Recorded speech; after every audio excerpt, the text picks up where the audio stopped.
Saat ini, hanya ada sedikit negara di dunia yang memiliki potensi ekonomi sebesar India. India memiliki banyak faktor yang mendukung untuk terus tumbuh semakin besar. Pertumbuhan populasi yang besar memberikan banyak tenaga kerja yang tersedia. India juga memiliki banyak ahli dan profesional di berbagai bidang industri. Keuntungan India semakin berlipat ganda jika melihat letak geografisnya yang sangat menguntungkan untuk perdagangan global. Selain itu, India adalah negara dengan jumlah penduduk berbahasa Inggris terbesar kedua di dunia yang memudahkan komunikasi internasional. Lahan pertanian yang luas memungkinkan India untuk memproduksi makanan yang cukup bagi penduduknya. Selain itu, India menjadi pilihan yang lebih menarik bagi banyak perusahaan internasional dibandingkan China. Karena China menghadapi masalah seperti kebijakan pemerintah yang tidak stabil dan ambisi geopolitik yang membuat perusahaan ragu untuk bergantung pada China. Jika semua potensi tersebut dikelola dengan baik, India akan berhasil mengangkat derajat ratusan juta penduduknya yang miskin. Sayangnya, India dianggap gagal dalam memanfaatkan potensi ekonominya. Bahkan banyak yang menilai, ketimpangan kemiskinan di India jauh lebih buruk dibanding pada saat era penjajahan oleh Inggris Raya.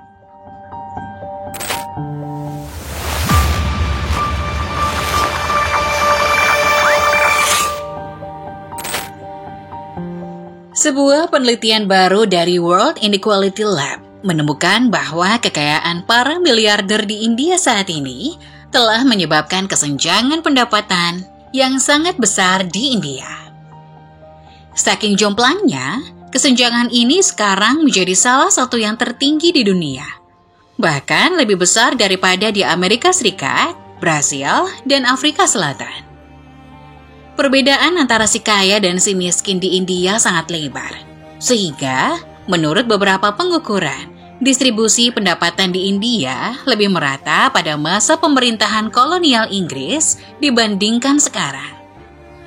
Hal ini disampaikan oleh sekelompok ekonom yang menulis studi tersebut, termasuk ekonom terkenal dari Prancis, Thomas Piketty.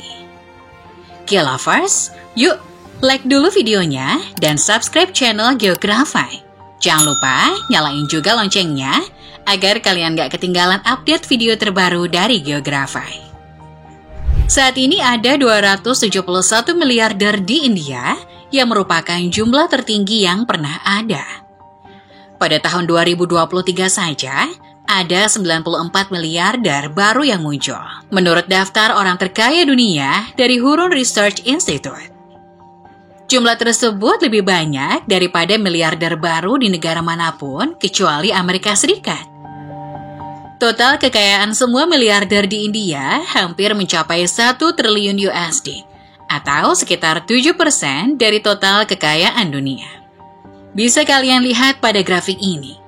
Kelompok orang terkaya di India mengalami peningkatan drastis sejak tahun 1980-an.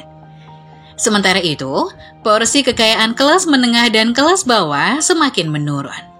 Ini berarti yang kaya semakin kaya, yang miskin makin sengsara. Dahulu, sepanjang tahun 1930-an, ketika Inggris Raya menguasai India, 1% dari orang terkaya yang memiliki kekayaan tertinggi di India menguasai lebih dari 20% dari seluruh total pendapatan yang dihasilkan oleh negara. Selama Perang Dunia Kedua, porsi tersebut menurun, mencapai sedikit di atas 10% pada tahun 1940-an dan sekitar 12,5% pada tahun 1947 saat India memperoleh kemerdekaan. Angka ini tetap stabil hingga akhir tahun 1960-an. Namun, ketika India menerapkan kebijakan sosialis di bawah Perdana Menteri Indira Gandhi, seperti menghentikan pembayaran kepada kerajaan-kerajaan dan menasionalisasi bank, bagian pendapatan nasional dari 1% orang terkaya menjadi menurun drastis. Ketika India meliberalisasi ekonominya pada tahun 1991, keadaan mulai berubah. Pada pergantian abad, 1% orang terkaya menguasai lebih dari 15% pendapatan India. Apalagi pada saat Narendra Modi berkuasa tahun 2014. Angka tersebut telah melampaui 20%. Pada tahun 2022 hingga 2023, bagian pendapatan nasional yang dikuasai oleh 1% orang terkaya mencapai angka yang belum pernah terjadi sebelumnya, yaitu 22,6% dari seluruh pendapatan nasional. Padahal, pada tahun 2022, India mengalami pertumbuhan PDB sebesar 7%. Namun sepertinya, pertumbuhan ekonomi ini malah semakin memperlebar jurang ketimpangan yang sudah ada sejak dulu. Sebagai gambaran, menurut riset dari Oxfam International, sebuah organisasi nirlaba internasional yang berfokus pada mengatasi kemiskinan dan ketidakadilan di seluruh dunia, mengatakan bahwa diperlukan waktu 941 tahun bagi seorang pekerja dengan upah minimum di pedesaan India untuk mendapatkan penghasilan yang sama dengan penghasilan eksekutif di perusahaan garmen terkemuka di India dalam setahun. Ketimpangan semakin meningkat tajam selama 30 tahun terakhir. Orang-orang terkaya telah menguasai sebagian besar kekayaan yang diciptakan melalui kapitalisme kroni dan warisan.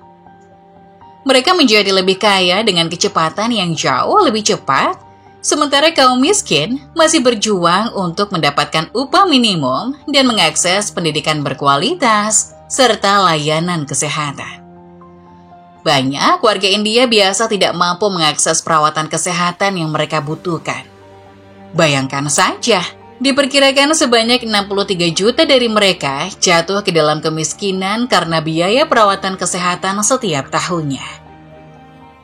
Ngenesnya, bagi penduduk miskin di India adalah, meskipun pemerintah India mengenakan pajak yang tinggi pada orang-orang terkaya di negaranya, tetapi pengeluarannya untuk layanan kesehatan publik termasuk yang paling sedikit di dunia.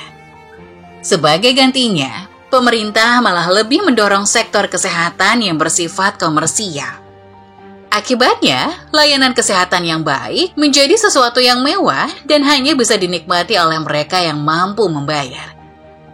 Meskipun India populer sebagai tujuan wisata medis, namun negara bagian India yang paling miskin tidak mencerminkan julukan tersebut. India memiliki tingkat kematian bayi yang lebih tinggi daripada wilayah Afrika Sub-Sahara.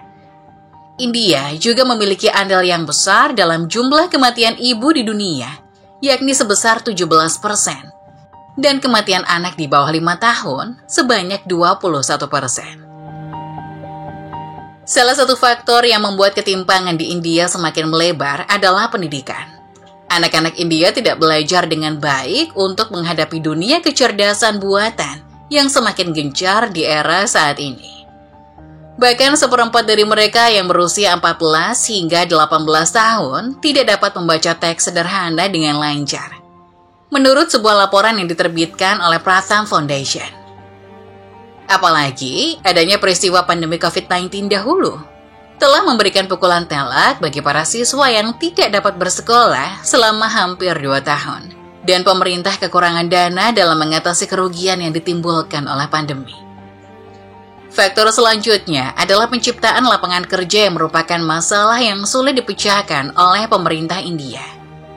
India kekurangan industri berskala besar, yang berarti setengah dari penduduk India masih bergantung pada pertanian untuk mata pencarian mereka yang semakin tidak menguntungkan. Meskipun India adalah ekonomi terbesar kelima di dunia, jika dilihat dari total uang yang dihasilkan, namun jika dihitung per orang, India berada di peringkat ke-120. Ini menunjukkan bahwa keuntungan ekonomi tidak dirasakan merata oleh semua penduduknya. Karena hal inilah, menurut seorang ekonom regional Bank Dunia dalam wawancaranya dengan Financial Times, mengatakan bahwa India beresiko menyanyiakan bonus demografinya.